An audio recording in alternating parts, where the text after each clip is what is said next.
Bonjour à tous, je m'appelle Claire, je travaille au département jeunesse de la bibliothèque de l'Alcazar.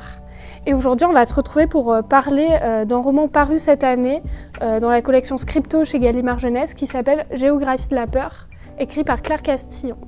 Donc j'avais adoré son roman paru il y a 2 ans qui s'appelle Les Longueurs et qui traitait de l'inceste et de la pédophilie. Et donc j'avais très hâte de me replonger dans un de ses romans. Ce qui m'a tout de suite capté, c'est la couverture sur laquelle on peut voir une maison avec quelqu'un qui est coincé dedans, qui semble ne pas pouvoir en sortir. Et donc je me suis très vite plongée dans l'histoire, dans laquelle on va suivre le quotidien de Maureen, qui est atteinte d'agoraphobie et d'un trouble anxieux généralisé, qui est abrégé par TAG dans le roman.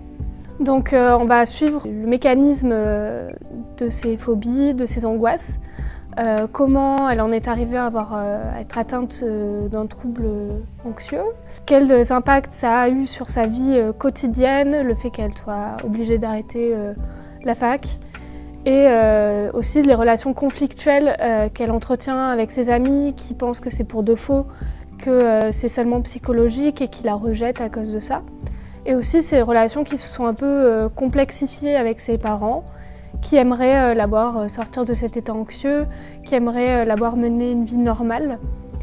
On va aussi suivre en parallèle son amitié avec Jérôme, qui lui, au contraire, va tout faire pour la sortir de cet état anxieux, qui va essayer de lui donner des pistes pour mieux gérer son trouble.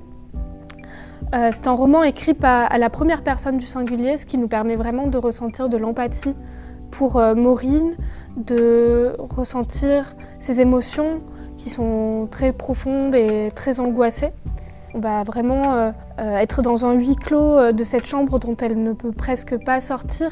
On veut qu'elle s'en sorte, qu'elle combatte son trouble. Aussi, c'est un roman qui me paraît essentiel à l'adolescence, que j'aurais adoré lire à cet âge-là, à 14-15 ans, parce que ça m'aurait mieux aidé à comprendre certaines choses et qui, je suis sûre, va permettre à plein d'adolescents de mieux comprendre leur anxiété et mieux les gérer, peut-être aussi pouvoir plus facilement en parler.